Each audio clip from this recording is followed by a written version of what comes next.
Olá, olá, boa tarde, boa noite aos amigos da TV 247. Convidado mais do que especial, estamos recebendo aqui o ex-prefeito, ex-ministro Fernando Haddad, quase presidente da República, presidente de direito, mas não de fato, porque agora a gente descobriu que a eleição de fato foi fraudada. Vamos entrevistá-lo aqui agora nessa noite, comigo, Rodrigo Viana, Daphne Ashton. Começo dando boa noite para o Fernando Haddad. Tudo bem, Haddad? Boa noite, Léo. Muito prazer em estar com você, com o Rodrigo, com a Daphne. Parabéns, Rodrigo, pelas novas atribuições. Bem-vindo aí. Conte conosco. Admiro muito o teu trabalho, o trabalho de todos aqui. Estou à disposição aí, apreensivo com o nosso país, mas na luta para sair dessa enrascada que o país se meteu, né? Pois é. Bom, boa noite, Rodrigo. Muito bem-vindo, né? O Rodrigo foi anunciado como nosso novo âncora já no domingo passado. Você está bem, Rodrigo? Tudo em paz? Tudo bem, assim, na medida do possível nesse país, né? Porque cada dia a gente tem uma preocupação diferente, cada dia a gente acha, bom, agora passou do limite, só que o limite foi passado desde sempre, né? Então, há uma preocupação grande com o desdobramento e com a manutenção da democracia, com o Estado brasileiro, mas isso é o Haddad que tem que falar, não eu estou aqui mais para perguntar, né? Então, já dando boa noite a Daphne. Daphne, você já traz a primeira pergunta aí para o nosso querido Fernando Haddad. Boa noite, Léo. Boa noite, Rodrigo. Boa noite, Haddad. Eu também, Rodrigo, estou ainda procurando o fundo do poço, porque ele não chega nunca, né? A gente sempre acha que está chegando ao fundo do poço, mas é mais longo. Bom, muito prazer estar aqui com vocês, né? Com a Haddad. E, bom, a gente aqui no 247, a gente tem falado desde sempre, né? Que essas eleições eram eleições fraudadas, né? Bom, primeiramente prenderam o Lula sem provas, né? E o PT lançou a candidatura do Haddad, né, que foi prejudicada claramente através das fake news, e agora com essa entrevista do Paulo Marinho, a gente já tem as provas do que a gente já desconfiava, teve influência da PF, que, enfim, avisou a família Bolsonaro do que estava acontecendo, da investigação, né? Então, eu queria, agora, a gente pode gritar aqui, e você mesmo colocou no seu Twitter, que é fraude, né? O que mudou, né? E qual é a estratégia agora daqui para frente? O que fazer? Olha, Daphne, nós sempre fomos da opinião, mas uma coisa é a opinião, a outra coisa é a comprovação. Nós sempre fomos da opinião de que tinha acontecido alguma coisa muito estranha naquela eleição. Primeiro, o seguinte, você fala de fake news, mas a fake news é a ponta de um grande iceberg.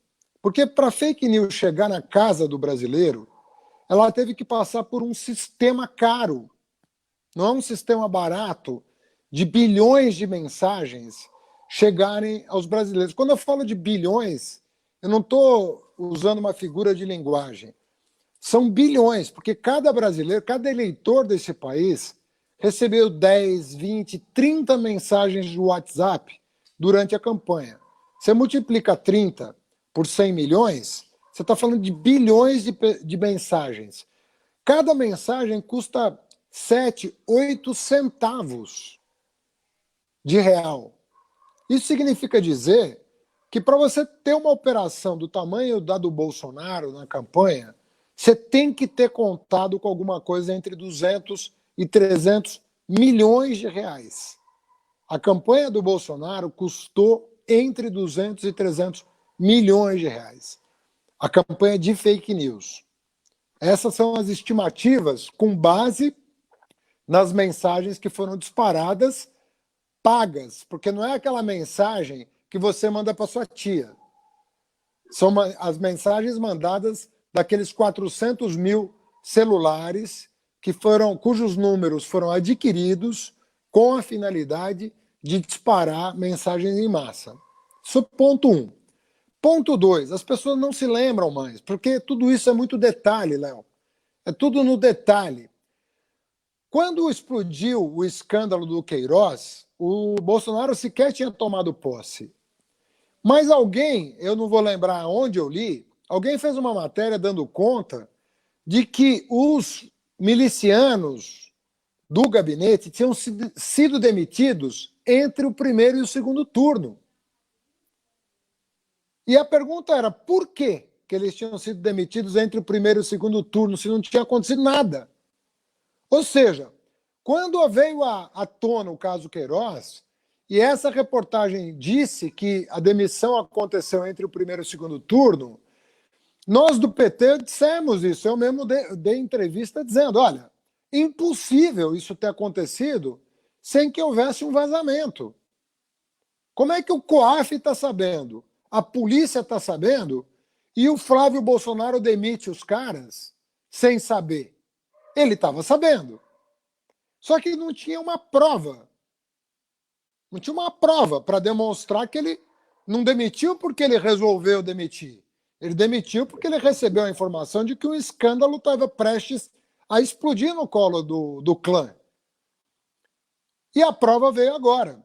Porque o que está acontecendo nesse mundo de informação acelerada é, do mesmo jeito que a fake news ela vem rápido, a verdade não vem tão rápido quanto a fake news, mas vem rápido também. Então, coisas que nós descobriríamos daqui 10 anos, 15 anos, por exemplo, o Intercept. O que o The Intercept trouxe a público, numa situação normal, nós saberíamos daqui 10 anos. Essa informação do Paulo Marinho talvez viesse à tona daqui mais 4, 5 anos. Porque se eles não tivessem rompido, isso não viria à tona. Na verdade, o mesmo Paulo Marinho que quis proteger o Bolsonaro, agora está querendo se favorecer. Porque ou ele virou santo do dia para a noite, né? Das duas, uma. Então, nós já sabíamos que tinha uma grande armação que ia do Vilas Boas ameaçando o Supremo para não libertar o Lula. A proibição de que Lula desse entrevista, a própria prisão em segunda instância, os processos que foram movidos contra mim, do nada, sai do nada, 3 processos, as ameaças de morte, tudo isso, entendeu? Tudo isso era um plano de voo. Rodrigo, Bolsonaro. Desculpa. Não, que isso. Não, então, você falou de 2 fatos, né? As fake news e a interferência na Polícia Federal, agora comprovada, ou pelo menos indicada com muita qualidade pelo Paulo Marinho, que estava dentro da campanha. As pessoas precisam lembrar disso. Era o comitê da campanha do Bolsonaro, era dentro da casa do Paulo Marinho. Agora, aí falta um pedacinho desse tripé, né? Que é o Sérgio Moro. Quer dizer, o Sérgio Moro, para que essa eleição acontecesse dessa maneira como aconteceu, o Sérgio Moro impediu o Lula de concorrer, primeiro julgando com muita rapidez, né? E depois fazendo tudo que ele fez ali na véspera da eleição, liberando, né, você se lembra, na véspera da eleição, liberando delações, etc., fora tudo que ele já tinha feito antes. Né? Então, como é que você avalia o papel do Sérgio Moro agora também? E você acha que a entrevista do Paulo Marinho tem o dedo do Moro por trás da entrevista do Paulo Marinho? Ou seja, é o Moro buscando mais munição para poder enfrentar o bolsonarismo, agora que ele rompeu com o bolsonarismo? Olha, eu não sei, né, não sei dizer se a entrevista com o Paulo Marinho tem ou não o dedo de alguém. Não é uma entrevista gratuita, né? Não caiu do céu, então a pessoa ali escolheu dia e hora para revelar o que sabia há 2 anos. Quer dizer, ele não tá... Faz 2 anos que ele sabe disso. Então ele escolheu dia e hora. É óbvio que ele é candidato a prefeito, então ele ganhou visibilidade, mas ele rompeu com o bolsonarismo porque ele viu muito precocemente no que ia dar o bolsonarismo. Né? Talvez, eu acredito mesmo, que tenha gente que se deixou cegar pelo ódio de tal maneira que não enxergou o Bolsonaro, não enxergou o que ele era. Com tudo que nós sabíamos dele, se deixou levar pela cantilena de que as instituições funcionam e controlam o chefe do executivo. Como se nós estivéssemos na Suécia, sabe? Sim. Como se o Brasil não fosse o Brasil. Eu acredito que teve gente que deixou se cegar mesmo. Falou, o PT não dá, vamos com quem vier. E aí foi e embarcou o Brasil nessa roubada. Agora, o Moro é uma pessoa que está arquitetando isso desde o começo. E vamos lembrar que o Moro flertou com o Temer, o Moro flertou com o Aécio, e quando a JBS explodiu o esquema Aécio-Temer, é que aí sim ele se derreteu pelo Bolsonaro. Porque até então ele nem cumprimentava o Bolsonaro quando encontrava. Mas foi depois da implosão do esquema golpista, Aécio Barra Cunha, que foi isso que implodiu. Quando o Joesley revelou aqueles áudios, que aí sim ele começou a piscar para o Bolsonaro. Obviamente já pensando na consolidação de uma carreira política. Que o Bolsonaro, evidentemente, usou ele para se beneficiar, né? Não para se eleger, porque, de fato, não para se eleger, não tirou foto com o Moro. Mas o Moro fez todo o serviço para o Bolsonaro. O Moro já tinha feito todo o serviço para o Bolsonaro. Inclusive aquela delação ridícula do Palocci, que veio a público faltando 6 dias para a eleição. Uma delação que nem o Ministério Público aceitou, porque não parava de pé. E eles arquitetaram uma delação que é a coisa mais escalafobética do mundo, num junta-lé com cré, para soltar faltando 6 dias para a eleição. Era esse o objetivo da delação. Era uma nova bomba. Então, isso tudo foi uma enorme engenharia. Agora, o que chama atenção é o seguinte, eles fizeram 1001, né? Eles aprontaram 1001 golpes e quase perderam a eleição. Então, isso é que chama atenção.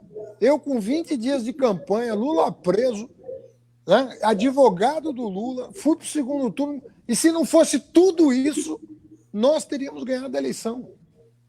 Essa é a realidade. Esse é o ponto. A centro-direita não vai querer admitir, mas a grande verdade é essa. Nós teríamos ganhado a eleição se não fossem as fake news, se não fossem as manobras jurídicas, se não fosse o lawfare, se não fosse toda a malandragem que foi feita para blindar o clã Bolsonaro, se não fosse a passada de mão na cabeça para normalizar o Bolsonaro. Tipo assim, sabe, você com o pitbull dizendo fica quietinho que vai passar. Era isso, a eleição.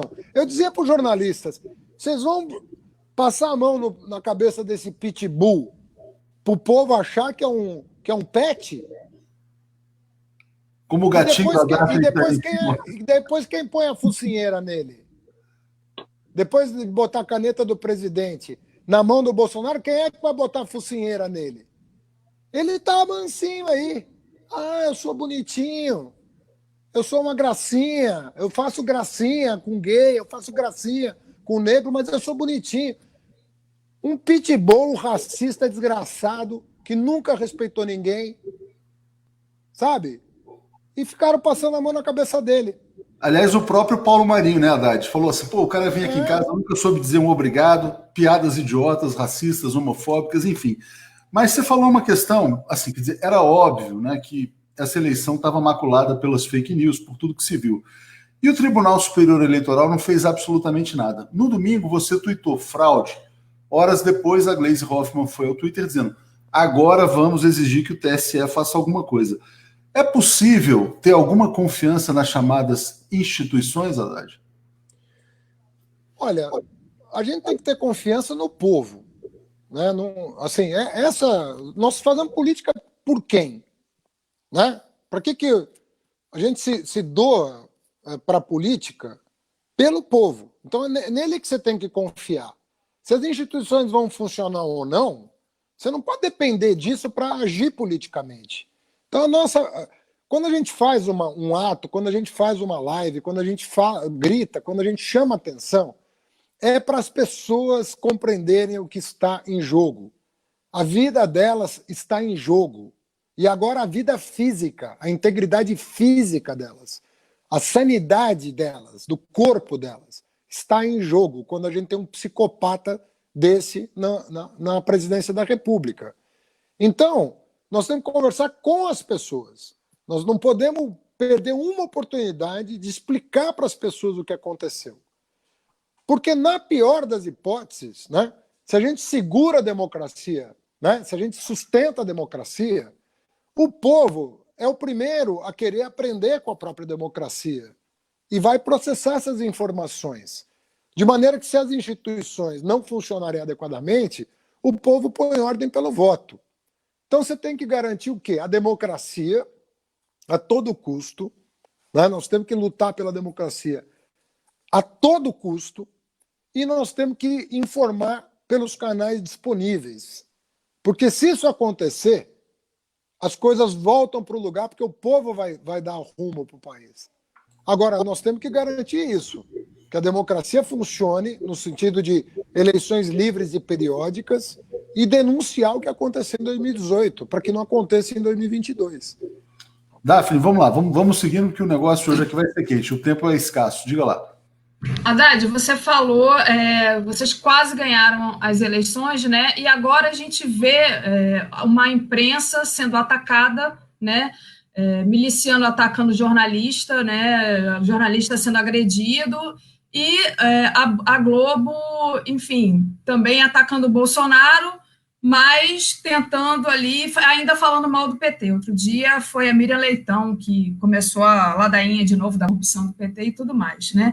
E você falou em canais disponíveis, né? Como que você vê esse ataque à imprensa agora e qual é o papel dessa imprensa que, por exemplo, não chama o Lula para um programa na Globo News, não entrevista o Lula para saber do Lula o que ele pensa sobre o Bolsonaro, né? A gente não vê o Lula na mídia tradicional. Então, duas coisas eu afirmo. Olha, eu não tenho nada contra quem é de centro-direita. Sabe? Quem é de centro-direita tem todo o direito de ser de centro-direita. Não tem problema nenhum. O problema é quando a pessoa de centro-direita se deixa cegar e não enxergar a realidade. Então, se a pessoa tem um jeito tucano de ver o mundo, ótimo, tem um jeito tucano de ver o mundo. Não é o meu, mas eu tenho que respeitar. Essa pessoa não pode negar que você teve 3 governadores do PSDB presos. Você tem 2 outros ex-governadores do PSDB que podem ser presos. Então você tem 5 governadores na mira da justiça, 3 que já foram presos. Do PSDB. Eles acham que o Alckmin fez 4% só porque ele é o picolé de chuchu? Eles não enxergam que o Alckmin, que a legenda foi afetada no final do processo pela mesma dinâmica que o sistema político como um todo foi afetado e jogado no lixo, sem diferenciar as pessoas honestas das pessoas desonestas? Então, o sistema judiciário é para dizer quem é bom e quem é ruim, de qualquer partido. Olha, esse aqui presta, esse aqui não presta. Não, eles quiseram jogar tudo pela janela. E quando você joga tudo pela janela, a janela te devolve o Bolsonaro. Esse é o problema. Então, eles não estão querendo reconhecer que o papel do sistema de justiça é separar o joio do trigo. Não importa quem é o trigo. Se o trigo é socialista, ele é trigo igual. Se o trigo é liberal, ele é trigo também. Agora, por que não pode ter um socialista correto que dedica a vida para o seu país, para a sua cidade? Qual que é o problema disso? Agora, eles não querem fazer essa diferenciação. E aí, eles não perceberam o preço que eles próprios pagaram a não fazer essa diferenciação. Esse é o problema deles. E eles querem fazer ressuscitar a centro-direita com base na mesma filosofia, nos mesmos métodos que eles tentaram sepultar a centro-esquerda. Só que a centro-esquerda é que saiu viva do processo. É isso que eles não querem enxergar. Agora, sobre o Lula, só para responder, o Lula é um problema para eles. O Lula é um problema. Porque é uma pessoa que tem 2 condenações, eles deviam fazer propaganda do cara, deixar ele falar à vontade, né? Porque você expõe. Só que eles não conseguem fazer isso com o Lula. Por quê? Porque o Lula não tem medo de pergunta. Ele não tem medo de dar satisfação das coisas. Ele não tem medo de denunciar o que fizeram com ele. E aí, quem está ouvindo fala assim, pô, mas esse cara, com tudo que ele passou, tá aí explicando as coisas para as pessoas, sem medo de olhar nos olhos das pessoas. Será? E agora, sabe que teve uma pesquisa que foi feita por uma universidade que começa as pessoas que votaram no Bolsonaro olhar para o Moro e falar, pô, o Moro está sacaneando o Bolsonaro. Será que ele não sacaneou o Lula igual? Então as pessoas começam a ver que Esses caras não têm padrão. Eles têm um projeto de poder. Bolsonaro e Moro têm isso em comum. Eles têm um projeto de poder. Eles não têm um padrão de conduta. E é isso que vai prosperando. Então nós temos que militar nesse sentido, de não se calar, de não deixar passar, de denunciar, porque é o país que está em jogo, é a democracia brasileira que está em jogo. Então nós não podemos ficar quieto de maneira nenhuma. É denúncia atrás de denúncia, responsavelmente, porque ninguém quer. Nós não podemos fazer o que eles fazem. Se a gente montar uma máquina de fake news, nós não vamos tornar o mundo melhor. Nós vamos tornar o mundo pior. Nós temos que combater com a verdade a máquina que eles criaram. Haddad, e qual é o caminho que você enxerga? Quer dizer, há alguns meses atrás a gente ouvia que alguns no PT prefeririam esperar 2022 para que isso tudo se resolvesse, como você falou, o povo resolver na urna. Mas por tudo que nós estamos sabendo agora e pelo clima que está se criando no país, você imagina que o melhor é esperar até 2022 ou é fazer o fora Bolsonaro agora? E como fazer o fora Bolsonaro com um presidente que tem 30% de apoio ainda, 30% de ótimo e bom, e está muito claro que ele joga nisso, não é isso? Ele gera cada vez mais rejeição, mas ele mantém o núcleo dele cada vez mais fervoroso ao lado dele. Como é que se quebra isso? E qual seria o caminho institucional para tirar o Bolsonaro? Impeachment ou é realmente através do Supremo Tribunal Federal? Aliás, eu estou de olho aqui porque parece que o Celso de Mello pode liberar a qualquer momento o vídeo da famosa reunião no Palácio do Planalto. Tomara que libere, porque o povo vai saber. Não tem nada de segurança nacional. O que o Heleno falou é uma grandíssima mentira. Vocês vão ver, o Brasil inteiro vai ver que o Heleno mentiu quando falou que era um ato impatriótico que colocava em risco a segurança nacional. Você acha que alguém junta 40 pessoas contando garçom, o cara servindo café, o outro com um microfone, outro com uma questão de segurança nacional? Segurança nacional, você conversa com 3 pessoas, presidente da República, mais 2. Em 40, se aquilo era uma reunião de segurança nacional, tinha que ter todo mundo indo para a cadeia, porque são um bando de maluco discutir a segurança do país naquele ambiente. O que o país vai saber é o rastaquera que é o Bolsonaro e a equipe dele. Um cara que não tinha, assim, não tem condição de ser síndico de condomínio. É o gerente da maior crise que o país viveu. É isso que o país vai descobrir. Só isso. Porque tudo que eles falaram lá, você vai depositar na lata do lixo. Não vai ter nada dessa reunião que se aproveite para o país. Eu assino isso agora.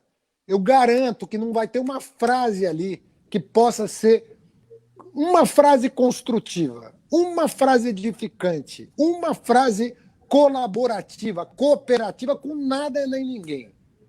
Vai ser uma reunião assim, de fim de feira. É isso que nós vamos conhecer. Entendeu? Agora, para a gente se livrar desse povo, nós temos que exigir a lei. Exigir a lei. Ele já cometeu crime de responsabilidade? Na minha opinião, 3. Ele já cometeu 3. E não é interpretação, é o que está na Constituição. Só 3? Tem gente que fala em 30, Haddad. Não, 3 tipos. Ah, bom. Porque tem lá... 3 tipos reiteradas vezes, né? 3 reiteradas vezes. Você pode ter cometido 100 vezes o mesmo crime. Mas, assim, 3 tipos de crime ele já cometeu. Descritos na Constituição, não cabe interpretação. Se você fere o livre exercício do Poder Judiciário e do Poder Legislativo, se você intimida um ministro do Supremo, intimida se aquele gabinete do ódio, inclusive, porque ele de viva voz foi nos atos, mas aquele gabinete do ódio, quem financia? O gerente do gabinete do ódio é o filho dele. Quem gerencia a conta de Twitter é o filho dele. Quando ele insufla contra o presidente do Senado, contra o presidente, contra o ministro, é o livre exercício dos poderes que está em jogo. Isso é cláusula pétrea da Constituição, não tem o que discutir. É indisputável isso. Não é interpretação de pedalada que mudaram toda a jurisprudência para poder dizer que a Dilma, que tinha base para o impeachment da Dilma. Não, isso é expresso na Constituição. Então, você tem que usar o TSE. Se vai funcionar ou não, Rodrigo, É o que eu estava falando. Nós temos que dialogar com a população. Nosso destinatário da nossa mensagem é o povo. As instituições têm que cumprir a sua obrigação. Se vão cumprir, vai depender de uma série de circunstâncias políticas, que não depende, a gente não sabe. Mas nós temos que fazer a nossa parte, dialogar com o povo, bater na tecla, não deixar esquecer o conjunto de arbitrariedades que estão sendo cometidas. Haddad, agora, só vou terminar dizendo o seguinte, eu acho que a gente tinha que repensar esse negócio do vice, sabia? Eu acho o seguinte, teve impedimento, assume alguém para chamar eleições. Sabe? A gente fica vira e mexe e o Brasil está assim. Como no Brasil tem impeachment justo e injusto, né? Tem impeachment para dedéu, vamos combinar o seguinte, olha, se tiver, o povo elege para concluir o mandato. A menos que esteja faltando alguns meses para terminar o mandato, aí a pessoa que assumir, conclui, mas faltando alguns meses. Mas se faltar anos para completar o mandato, convoca a eleição. Qual é o problema? Onde tem parlamentarismo, tem 3 eleições por ano, às vezes. O ano passado, na Espanha, teve 3 eleições. Agora, em Israel, o Netanyahu, para compor o governo dele, passou por 3 eleições. Qual que é o problema de você chamar a eleição? Agora, é ruim, muito ruim para o país falar, não, mas o Mourão é pior que o Bolsonaro. Sabe, o próprio Bolsonaro falou que o Mourão é mais tosco que ele. E disso o Bolsonaro entende, né? Então, bota medo nas pessoas. Haddad, deixa eu aproveitar aqui o seguinte, muitas pessoas, a gente está com mais de 6 mil pessoas ao vivo aqui, vamos dar os likes, compartilhar, puxar essa audiência, e muitas pessoas aqui te chamando de presidente, porque você é o presidente legítimo uma vez que a eleição foi fraudada. A fraude resultou numa pessoa que, segundo você mesmo diz, coloca a vida dos brasileiros em risco. Eu vou te colocar uma questão hipotética, supondo que você fosse hoje o presidente. O Brasil está numa pandemia sem ministro da Saúde. Como é que você estaria enfrentando essa situação hoje? Olha, sabe que 90 dias atrás eu fiz uma reunião como essa nossa com o Padilha, com o Chioro e com o Humberto Costa, 3 ex-ministros da Saúde. Em alguma coisa em torno de 8 horas de reunião, foi mais de uma vez, em 8 horas a gente tinha um protocolo do que fazer, a gente tinha uma matriz de risco, a gente tinha 3 estágios, relaxamento, isolamento e lockdown definidos, os protocolos a serem seguidos, quais as medidas que deveriam ser adotadas em relação à testagem, UPIs e UTIs, para que o país tivesse infraestrutura. Isso foi diagnosticado numa reunião que toda ela somada deu 8 horas de conversa. Obviamente não foi na mesma hora, porque a gente ia e vinha buscando os subsídios da OMS, dos países que estavam vencendo a pandemia. Pega o que está acontecendo na Nova Zelândia. A gente devia estar olhando para a Nova Zelândia. Nós devemos estar olhando para a Argentina. Nós devemos estar olhando para onde não está morrendo gente. Com a vantagem para a Nova Zelândia, que já estão relaxando o lockdown. Por quê? Porque a primeira-ministra lá, que é uma mulher porreta dessas que, vou te falar, vieram para acontecer, ela não teve dúvida. E a determinação dela não é que vai salvar só a vida do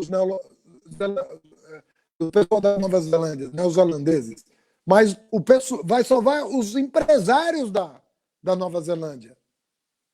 Entende? Porque os empresários da Nova Zelândia vão sair primeiro do lockdown do que todo mundo. Porque ela matou o vírus lá dentro da Nova Zelândia.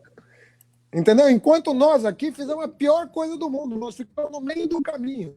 Então ele está matando os brasileiros e matando a economia simultaneamente. O Bolsonaro conseguiu a proeza de matar os negócios e os brasileiros com a indefinição dele. É isso que as pessoas precisam entender.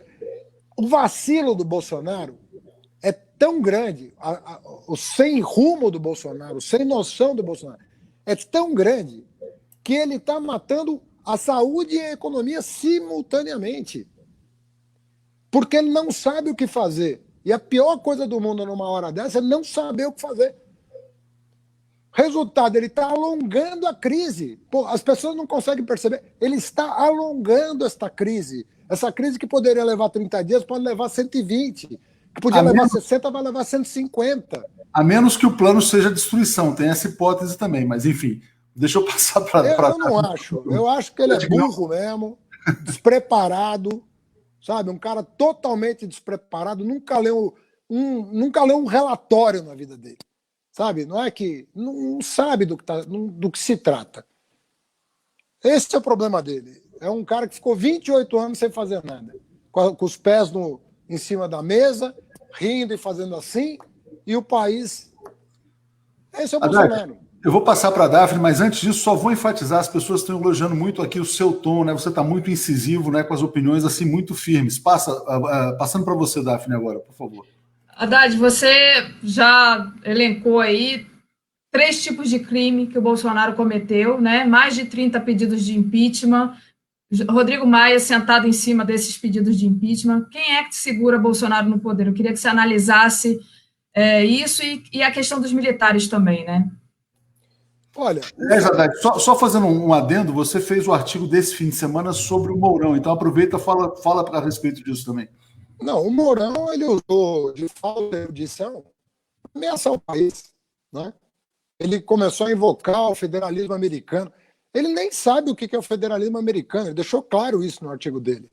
O federalismo americano é muito mais descentralizado do que o brasileiro. Um governador nos Estados Unidos tem muito mais autoridade do que um governador no Brasil. A própria legislação penal nos Estados Unidos é estadual. Quem decide consumo de entorpecente, aborto, pena de morte, todas essas questões controversas, você decide lá nos Estados Unidos em âmbito estadual. Não é nem a União, nem legislação federal. Então, o Mourão não sabe do que está falando quando invoca a experiência americana. Lá, os governadores têm muito mais liberdade do que aqui. Aqui, desde o Estado Novo, nós criamos um híbrido, que é um semifederalismo. Nós não temos um federalismo. As características do Brasil é muito mais de Estado unitário, sobretudo depois do Estado Novo, do que de Estado federal. Entende? Então, agora, o que sustenta o Bolsonaro? Eu sempre digo, e eu falo isso há 2 anos, não estou falando nada novo do que eu já não tenha dito. Quando o Bolsonaro compôs a equipe dele, eu dei uma entrevista para o Valor Econômico em dezembro de 2018. Eu disse, existem 3 núcleos claros nesse governo que se fortalecem mutuamente, que é o núcleo neoliberal, capitaneado pelo Guedes, o núcleo autoritário, capitaneado pelos militares, e eu colocava o Moro dentro dessa chave, e o núcleo obscurantista, que instrumentaliza a boa-fé das pessoas para promover intolerância no país. Falei, se você não entender esses 3 núcleos, você não entende o governo Bolsonaro. Então ele vive isso, o governo Bolsonaro. Ele dialoga com o mercado financeiro, prometendo o seguinte, vocês vão comprar o patrimônio público a preço de banana, prometo que eu vou vender a preço de banana, não vai ter interferência do Estado no mercado, então vocês vão poder fazer o que bem entenderem, nós vamos reduzir drasticamente o custo do trabalho, então os salários vão cair, vão cair também os salários indiretos na forma de serviços públicos, porque nós vamos cortar pelo teto de gasto, então, pum, mercado financeiro atendido. Os tais das lideranças religiosas que estão com olho no dinheiro. Né? Porque eu sempre digo isso, meu avô era padre, então eu sei respeitar um líder religioso autêntico.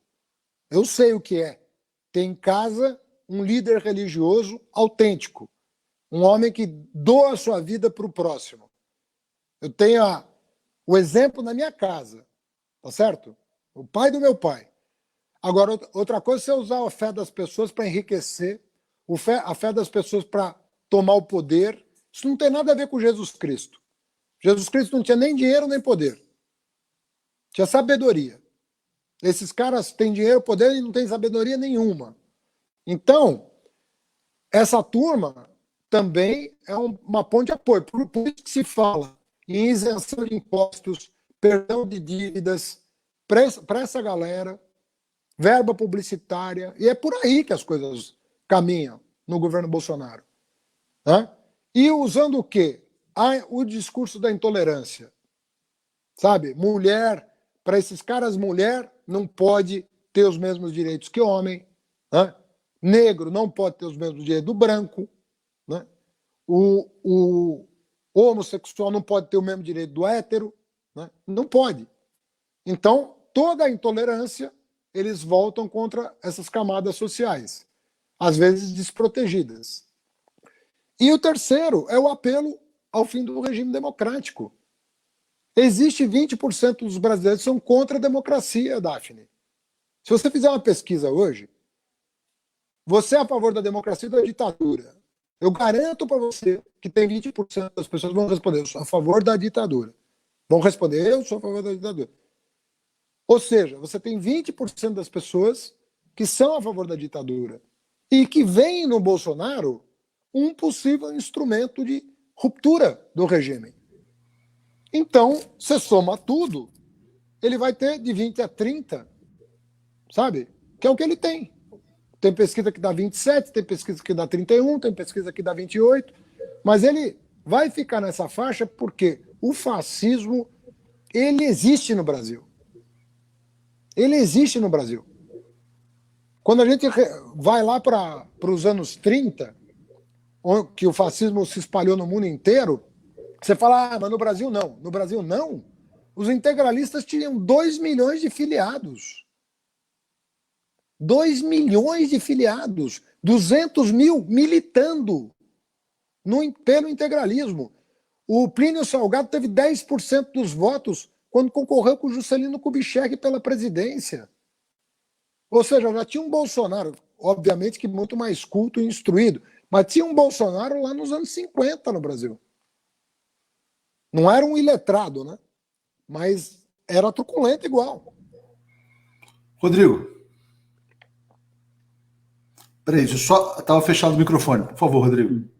O microfone estava fechado. Não, a minha pergunta é a seguinte, Haddad. Bom, você fez o diagnóstico de uma maneira muito incisiva, né? As pessoas, eu estava acompanhando aqui realmente os comentários da comunidade, das pessoas que acompanham o 247 e estão gostando da sua forma incisiva. Também, eu acho que não há outra forma, né, de lidar com um governo que nós temos, que está levando o Brasil para essa situação dramática. Agora, como é que se articula politicamente a oposição? A gente tem visto a dificuldade para estabelecer candidaturas aí nessas eleições municipais, o Freixo retirou a candidatura no Rio de Janeiro. Como é que se articula a oposição, percebendo que há um movimento do PDT e do PSB para criar uma oposição mais palatável, talvez, para o centro ou para a direita? É legítimo o movimento deles, mas cria uma dificuldade. Como é que você imagina articular a oposição e uma candidatura, talvez em 2022, com esse quadro? Olha, eu não vejo isso com preocupação. Eu não via em 2018 e não vejo hoje. Né? Qual que é, eu vou dizer, daqui a pouco eu vou dizer qual que é a minha preocupação. Né? Mas essa não é a minha preocupação. Eu acho normal você ter um partido de centro-direita, né, com um candidato, que pode ser o Huck, pode ser o Dória, pode ser quem for. O Bolsonaro é um candidato de extrema-direita e vai lutar pela sua reeleição. E você pode ter um candidato de centro, né, e um candidato de centro-esquerda. Você não tem extrema-esquerda no Brasil como você tem o Bolsonaro. Não tem ninguém de extrema-esquerda no Brasil. Por isso que é outra mentira que a imprensa contou. A imprensa mentiu para as pessoas, dizendo que eu era o espelho do Bolsonaro. Mas nem se eu nascesse de novo, eu ia conseguir ser tão ruim quanto ele. Né? Agora, a imprensa, quando eu digo que mentiu, é porque não foi um erro de avaliação. A imprensa sabe o que eu estudei, os diplomas que eu tenho, os cargos que eu ocupei, o legado que eu deixei, do ponto de vista, inclusive, de responsabilidade fiscal. Quem diminuiu a dívida de São Paulo de 80 bilhões para 30 foi um socialista, Fernando Haddad, que diminuiu, com a ajuda da Dilma Rousseff. Não foi nenhum cara de direita que arrumou as finanças aqui de São Paulo. Foi um cara de esquerda que arrumou as finanças. Assim como a Erundina arrumou as finanças de São Paulo quando sucedeu o Jânio, e como a Marta arrumou as finanças de São Paulo quando sucedeu o Pita. Então esses caras mentem. O Haddad é o espelho do Bolsonaro. Mas não mesmo. Primeiro que a vida inteira eu lutei pela democracia. Segundo que a vida inteira eu escrevi contra qualquer regime de força, de direita ou de esquerda. Então, isso é conversa para boi dormir. Mas a extrema-direita existe no Brasil, e não é de hoje. A extrema-direita existe no Brasil desde sempre. Ela só não estava encontrando canal de expressão. E agora ela encontrou. Mas já teve malofismo, ademarismo, Plínio Salgadismo, já teve tudo que é patologia, já teve por aqui. Entendeu? Então, tem a extrema-direita, vai ter a centro-direita, vai ter o centro e vai ter a centro-esquerda. E não tem problema que você tenha 3 ou 4 candidatos com alguma densidade eleitoral em 2022, desde que não se repita o que aconteceu em 2018, que é a extrema-direita ganhar. Porque é isso que não faz sentido.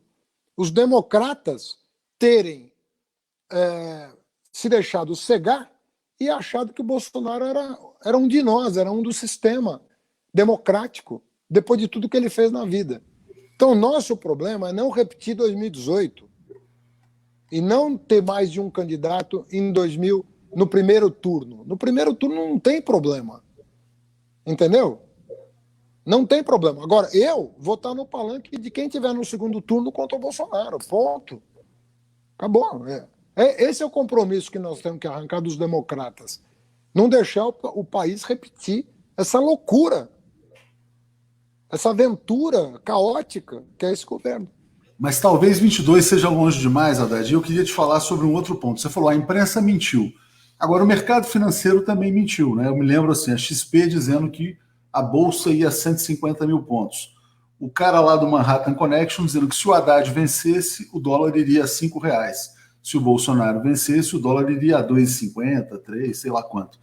E agora, esse mercado aí está ali tendo que digerir essa perda monumental. A moeda tem uma pandemia, mas a moeda que mais se desvalorizou no mundo foi a moeda brasileira, né? Eu queria que você falasse para este mercado, os chamados Faria Limers, né? E por que eles mantêm ainda um isolamento tão grande do PT quando a gente se lembra, como a Bolsa Brasileira se valorizou em dólar nos governos populares, né? Eu acho que é um ponto importante. Mas, enfim, eu acho que é importante rememorar e falar por que se mantém esse cerco a você, ao PT, enfim. Olha, esses caras, eles adoram falar de história, só que eu não vejo eles estudarem. Eu não vejo eles estudarem isso. Pega todas as séries históricas, todas elas, as séries históricas. No governo Fernando Henrique, você teve, depois do Plano Real em 94, você teve 8 anos de governo Fernando Henrique. A carga tributária aumentou de 26% para 32% do PIB. De 26% para 32% do PIB. Aumentou mais de 20% a carga tributária. Ok? No governo Lula aumentou quanto a carga tributária? Pega a série histórica. A dívida pública dobrou. Dobrou no governo Fernando Henrique. No governo Lula, caiu a metade. Reservas cambiais. Se não fossem as reservas acumuladas, nós não teríamos passado nem pela de 2008 e muito menos pela de 2020. Estão achando o dólar caro a 6, sem as reservas do Lula ia estar 9, não ia estar 6. Mesmo com Bolsonaro ou sem Bolsonaro, ia estar 9 sem reserva cambial. Porque nós fizemos o colchão de segurança lá atrás. Então, um governo que não aumentou a carga tributária, que diminuiu a metade a dívida pública, que acumulou quase 400 bilhões de dólares em reserva, que investiu em pesquisa, que achou o pré-sal, que mudou estruturalmente o Nordeste desse país. Todo mundo viu o Nordeste como a região do atraso. Hoje é o carro-chefe do crescimento nacional. esse governo está sendo contestado. Aí falam, mas em 2015? 2015 não é uma questão só econômica. É outro conto da carochinha. Se você não juntar a crise econômica com a crise política em 2015, você não explica o que aconteceu no Brasil. Você não explica. Aí você fala, mas você mesmo reconheceu, Haddad, em artigo que houve medidas equivocadas em 2014. Disse mesmo, a própria Dilma disse. A Dilma outro dia falou em artigo que não teria feito as exonerações, por exemplo. Não tem problema nenhum admitir esse tipo de coisa. Mas imaginar que o que aconteceu em 2015 e 2016 tem a ver só com isso é uma loucura. O cara desconta a crise política, desconta o fato do Aécio não ter aceitado o resultado eleitoral, desconta ter eleito o Eduardo Cunha para presidente da Câmara, desconta as pautas bomba e põe tudo no colo da Dilma. Quer dizer, uma coisa é você fazer uma análise fria e dizer, errou aqui e ali. Não tem problema nenhum. Isso não é contra um ou contra outro. É fazer balanço. A política vive disso também. Onde acertamos, onde erramos. Isso não desmerece ninguém. A outra coisa é usar de má fé. E falar, não, tudo o que aconteceu em 2015 e 2016 vai na conta dos erros de 2013 e 2014. Não é verdade. Isso não é verdade. Tem gente que vai estar falando isso daqui a 20 anos. Quer falar, Rodrigo? Fala. A gente passa para a Daphne já. Você comenta. Tá fechado. Tá fechado. Não, o Rodrigo tá fechado. Pode ir. Não, o que eu queria dizer é que, só para atualizar, né, o Celso de Mello acabou de divulgar uma nota dizendo que recebeu o pendrive no gabinete dele agora às 6 horas da tarde, que vai decidir até o final da semana. Então, provavelmente não vai sair hoje. Muita gente na expectativa de que saísse ainda hoje. Então, era só para dar essa informação, passar para a Daphne. Né? Por enquanto é bordel privado, né? Vamos saber se vai ser um bordel público. Fala, Daphne. Só para sócios. Eu queria... Bom, a gente está falando aqui, a impressão que eu tenho, né, escutando, é que a gente vive numa normalidade. Eu queria que você comentasse como que você vê esse acampamento de milicianos lá no Planalto, né, e o crescimento assim, descarado do fascismo. Eu acho que é importante a gente comentar isso, se você não tem medo de um endurecimento maior. E eu não sei se eu tenho direito a fazer vou ter direito a fazer mais uma pergunta no final, Léo? Faço agora, né? Faz você agora. Tá com e eu queria que você comentasse rapidamente, se der tempo, a questão... Hoje o Bolsonaro entregou o fundo bilionário da educação ao indicado do Valdemar Costa Neto, que foi condenado no Mensalão, né? Você, como ex-ministro da Educação, como é que você vê essa entrega aí do Fundo Nacional de Desenvolvimento da Educação, FNDE, que é bilionário? Como é que você analisa? Olha, isso aí, eu entendo. É que o Bolsonaro mentiu tanto que ele falou que não ia compor com o Congresso e mentiu para as pessoas, né? Na verdade, é normal numa democracia você, ganhando a eleição, você compor uma maioria em torno de um programa de governo. Qual que é o problema do Bolsonaro? Ele não tem um plano de governo. A única coisa que o Bolsonaro aprovou até agora, passado 1 ano e meio, foi o resto da pinguela do Temer, da ponte para o futuro, que era a reforma da Previdência. Ponto. Então, as 3 reformas, teto de gasto, reforma trabalhista e reforma da Previdência, está no ponte para o futuro, famosa pinguela do Temer. Foi isso que o Bolsonaro e o Guedes entregaram, e piorado, inclusive. Pioraram o projeto do Temer. Então, acabou o governo Bolsonaro. O governo não tem mais nada para entregar. Quem quiser ficar esperando, vai ficar esperando sentado, porque não tem mais, não vai acontecer mais nada, a não ser coisas ruins para o país. Porque ele não tem o projeto. Então, o primeiro problema da coalizão dele é que é uma coalizão em cima de nada. Em cima de projeto nenhum.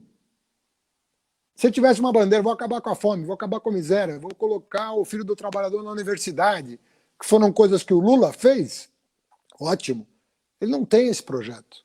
Então, a primeira coisa é assim, qual é o projeto dele, a não ser essa tranqueira que ele entrega todo domingo? Tirando isso, qual é a visão de país, de futuro, qual que é o papel do país no concerto das nações, quem é o Brasil na sua relação com a Ásia, com a África, com a Europa, com os Estados Unidos. Quem somos nós? Bolsonaro não consegue responder essa pergunta simples. O Itamaraty está destroçado. O que vai ser da nossa educação? É o Weintraub que vai dizer o que vai ser da nossa educação? Então nós estamos perdidos. Então não tem um projeto. Aí o Weintraub fala, não, aqui não tem centrão. Aí cede a principal diretoria de um fundo de 54 bilhões. Lá no MEC, enquanto eu estava lá, negativo. Dinheiro na mão de técnicos sob a vigilância da Controladoria Geral da União. Era assim que eu procedia. Fiquei 8 anos lá, não tem um apontamento. Fiquei 4 anos na prefeitura, não tem um apontamento de Tribunal de Contas nenhum dizendo que nós procedemos, que um secretário meu, e a corrupção foi combatida do primeiro ao último dia. Aqui em São Paulo, nós desbaratamos 4 ou 5 quadrilhas, porque tinha a quadrilha da Controlar, que era um papa-níquel.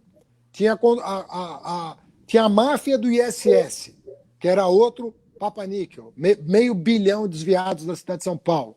Tinha a máfia da Feira da Madrugada, tinha a máfia do serviço funerário, tinha a máfia das cooperativas de táxi. Nós fomos acabando com isso. Você não ouve mais falar. E com tudo que o Dória e o Covas tentaram destruir a controladoria que eu criei. Mas ela está lá, atuando. Então, não tinha brincadeira com a FNDE. A FNDE são 50 bilhões, a ordem de grandeza, de orçamento. Você nunca poderia colocar isso na mesa de negociação dessa maneira. Porque uma coisa é você participar da política de um governo. A outra coisa é você ter o olho no orçamento. Porque aí você está com outra intenção. Não de fazer política, de fazer negócio. Esse é o ponto. Então, agora você falou. Por mim, eu não temo nada. Porque, assim, medo é uma coisa que a natureza reservou aos jovens, entendeu? Eu acho isso. Quem tem que ir para a guerra é o velho que decidiu ir para a guerra, não botar o jovem. Porque os velhos decidem a guerra e mandam os jovens. Devia ser o contrário. Sabe? Os velhos que diriam para a guerra porque já viveu, entendeu? Então, eu temo pelos meus filhos. Eu não temo por mim. Porque eu sei que foi a ditadura. Eu não fui vítima da ditadura porque eu peguei a fase da redemocratização. Mas eu tive amigo que perdeu o irmão, que perdeu o tio, que perdeu o pai para a ditadura. É disso que eu temo. Eu temo pelos meus filhos. Meus filhos vão viver num ambiente democrático ou não? Entendeu? É isso que eu penso. Então, quando eu luto pela democracia, eu estou lutando porque eu falo, meu filho vai ter liberdade. A minha filha vai ter liberdade de pensar o que quiserem, de imaginar o mundo que quiserem. Os meus netos vão ter liberdade. Então, você luta. Agora, é óbvio, um time truculento desse no Palácio do Planalto, se fosse só o Bolsonaro, mas não é só ele. Então, eu receio que as instituições possam ser fragilizadas e a gente realmente viver tempos ainda mais difíceis do que os atuais. Porque a democracia é tudo na vida de uma nação. Não tem saída. Não tem saída. Rodrigo, você. Opa, áudio, desculpa, foi mal. Áudio, som, como diria o Tim Maia. Som. Haddad, você falou agora há pouco que as pessoas não estudaram a história, mas você estava falando em relação à história mais recente, até do mercado, como é que se comportou o mercado aí nos anos do Lula na presidência, da própria Dilma. Agora, tem uma outra turma que não estudou história, e aí eu acho que é mais grave, tem a ver com isso que você dizia agora, que não conhece a história do que aconteceu em 64, né? Então, essa turma de centro-direita que achou que ia ser uma brincadeira, tirar o Jango em 64, como todo mundo sabe, o Lacerda, os udenistas fizeram campanha para a derrubada do Jango e depois foram caçados juntos. Agora está acontecendo algo muito parecido, né? Uma turma de centro-direita que ajudou a fazer esse escândalo, botou as pessoas na rua, pregou, usou o ódio, e agora está sendo vítima do ódio. Até gente no PSDB, claro, que ali observa. Então, como é que faz com essa turma? Outro dia teve até um caso bastante emblemático do Felipe, o youtuber, o Felipe Neto, que foi um sujeito que criticava muito a Dilma, criticava muito o PT, mas agora ele... Bom, é bom que se diga que ele votou em você, ele declarou voto em você, então ele percebeu antes até do que essa turma de centro-direita o perigo. Como é que se lida com essa turma que não conhece a história e que corre o risco de virar, essa turma corre o risco de virar um bando de lacerdas, né? Todos também perseguidos pela extrema-direita. Como é que se lida? Tem que acolher, tem que conversar. O Lula recentemente trocou mensagens com o Dória pelo Twitter. Você acha que tem que ter uma ponte com essa turma de centro ou de centro-direita e trazer para o lado assim, da defesa da democracia? E como fazer isso?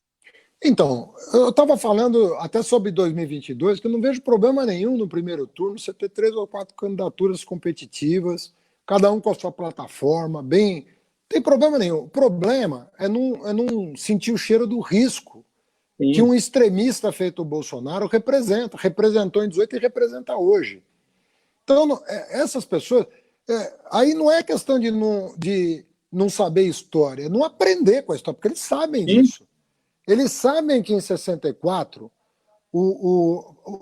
quando a gente falava deles, vocês mesmo chamavam eles, às vezes em tom crítico, eu lia muito o artigo de vocês falavam, pô, essa turma é a nova UDN. Por que a gente chamava eles de a nova UDN? Porque a UDN não enxergou que ela ia ser vítima do golpe que patrocinou. E não teve outra. O PSDB foi a maior vítima do golpe que patrocinou. O PSDB ficou com 4% dos votos em 2018. É isso que aconteceu com o PSDB. Então tem que haver a compreensão de que é um caminho, esse caminho é um caminho...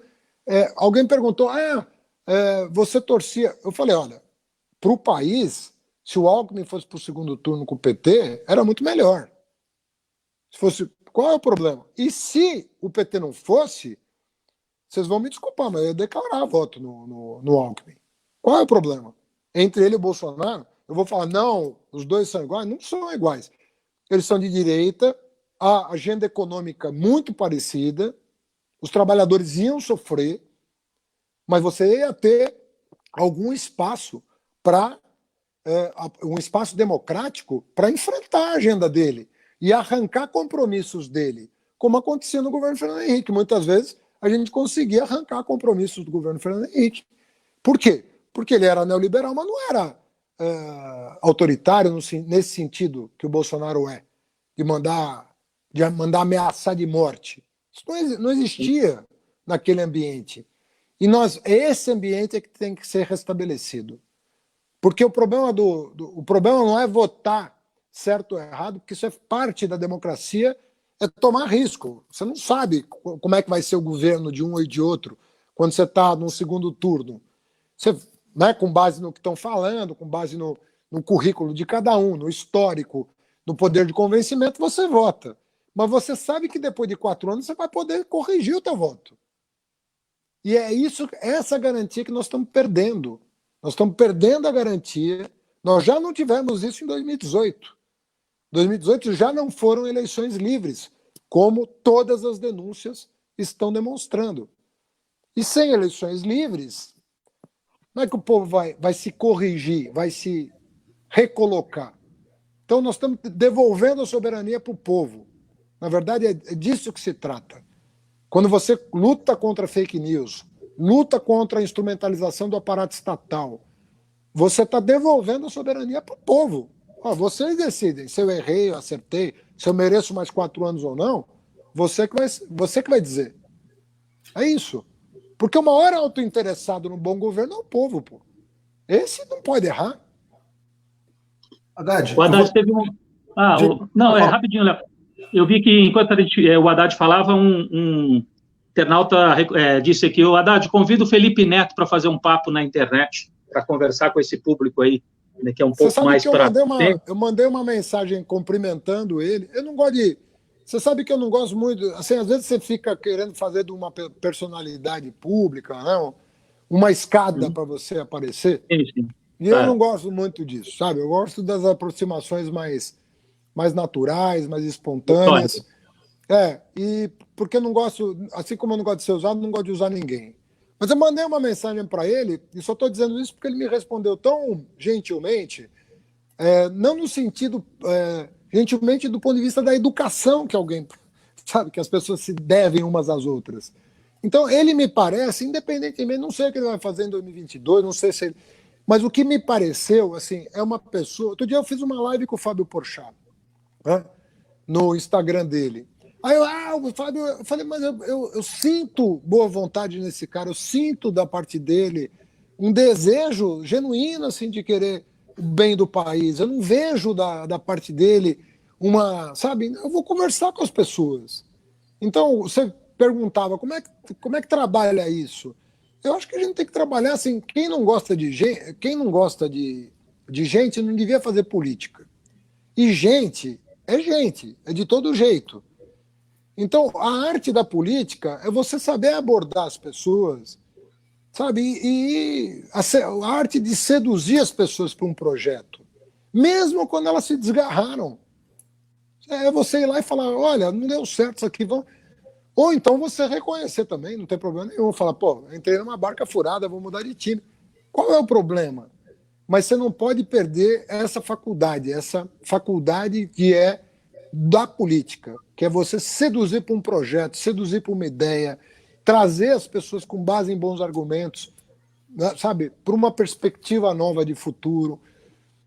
Pô, isso é grande, isso pode ser muito grande, entende? Você pode mudar o curso das coisas.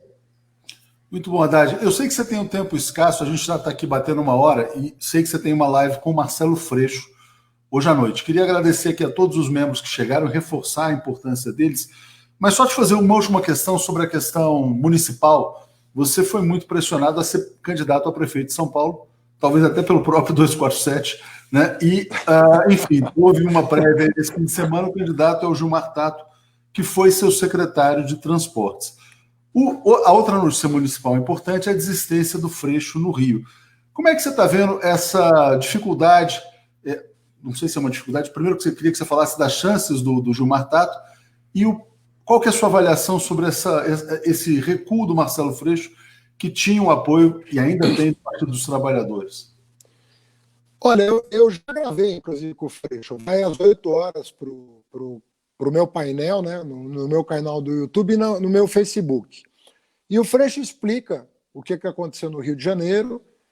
E eu recomendo essa entrevista, me permita aqui a publicidade, porque o Freixo explora muito o fenômeno do bolsonarismo no Rio, as vinculações com as milícias, a instrumentalização, no mau sentido da palavra, da religião por um projeto de poder e de dinheiro. O Freixo dá um painel que eu acho que vale muito a pena. Eu aprendi muito ouvindo o Freixo.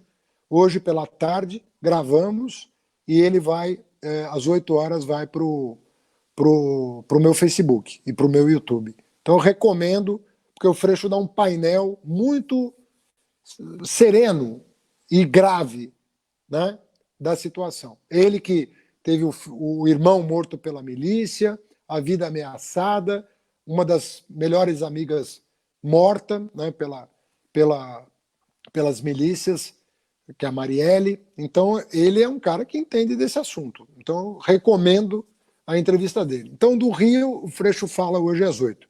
Ele entende mais do que eu. Aqui em São Paulo, nós tivemos um processo riquíssimo. Nós tivemos 7 candidatos. Tem muita cidade que a gente estava atrás de 1. Aqui nós tínhamos 7. Desses 7, 4 foram secretários municipais da minha gestão. O Suplicy, o Nabil, o Padilha e o Gilmar. Os 4 com larguíssima experiência. Fora o Paulo Teixeira, que foi secretário da Marta, né, e é deputado federal. A Kika, né, que uma mulher negra que também teve uma presença importante nos debates, e o Zaratini. Então, ali o PT estava bem servido, porque nós tínhamos pessoas muito experimentadas na gestão pública. E o Tato trabalhou muito para compor essa maioria. Ele vem trabalhando, ele participou 4 anos da gestão da Marta e 4 anos da minha gestão. Então, ele é uma pessoa que trabalhou muito para esse resultado. Ainda assim, foi apertado. E esse aperto todo é sinal de vitalidade do PT. É sinal que a militância foi para, sabe, cada um fazer valer seu ponto de vista. E eu acho que foi muito rico e muito respeitoso. Tanto é que todos os pré-candidatos, no mesmo dia que saiu o resultado, manifestaram apoio ao Gilmar, que tem toda a condição de representar, porque esse cara conhece a periferia. Muito. E outra coisa interessante, ele está trazendo a ideia do ônibus gratuito em São Paulo, né? Que eu achei uma coisa... É possível isso, Haddad, você que foi prefeito? É possível ir construindo políticas públicas de gratuidade. Na minha gestão, nós conseguimos elevar o padrão de gratuidade para quase 30%. O passe livre para os estudantes em São Paulo, que foi a referência para o Brasil inteiro, foi uma pequena revolução. Eu não consegui fazer em 2013 porque não dava, mas depois de 1 ano e meio que eu percebi que aquilo era importante para os estudantes, 1 ano e meio depois, eu fiz o que poucos prefeitos do país fizeram, que é liberar a catraca para todos os estudantes das escolas públicas da cidade, independentemente de ser estadual ou municipal. Então, a minha objeção em 2013 não foi a bandeira. A bandeira era justa. A minha objeção foi não ter sentado para negociar, né? Mas com ou sem negociação, o fato é que 1 ano e meio depois o Gilmar introduziu o passe livre para o estudante em todo o município, para todas as escolas públicas da cidade. Então é possível você continuar.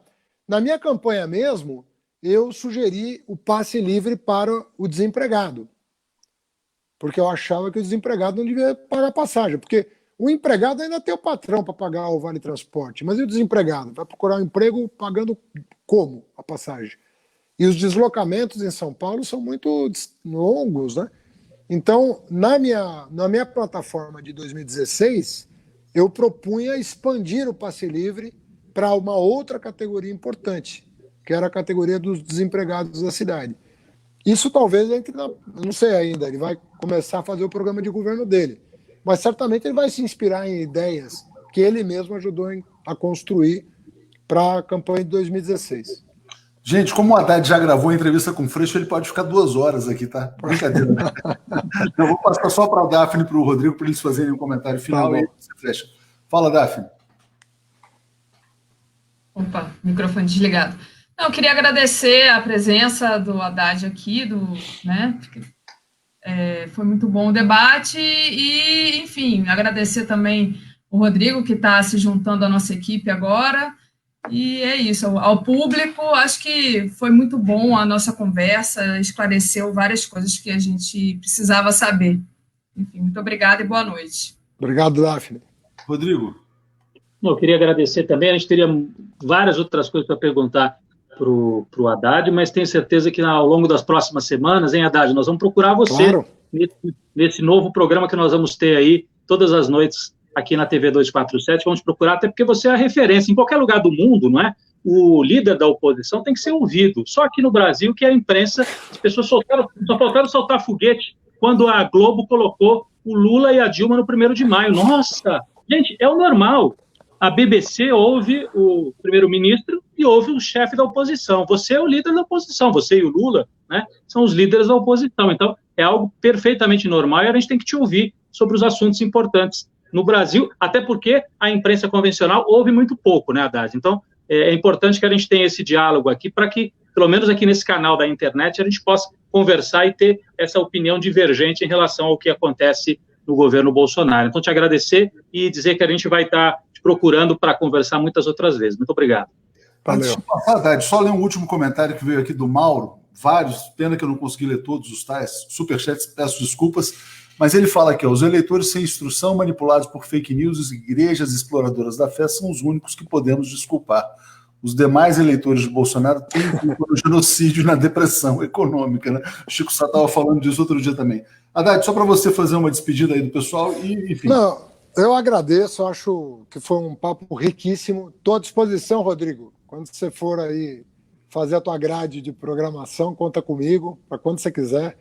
Uma satisfação muito grande conversar com a audiência tão qualificada do 247. Acho que vocês fazem um trabalho maravilhoso. Eu fui convidado por Roda Viva, então olha como eu estou ficando chique. Já Legal. eu apareço no Jornal Nacional. Já é uma movimentação. Não, acho que as pessoas estão preocupadas com o fascismo, né? Começam a ficar preocupadas. Haddad, muito obrigado. Obrigado, Daphne, Rodrigo. Um abração, viu? Tudo de bom. Obrigado. Valeu, gente. Obrigado.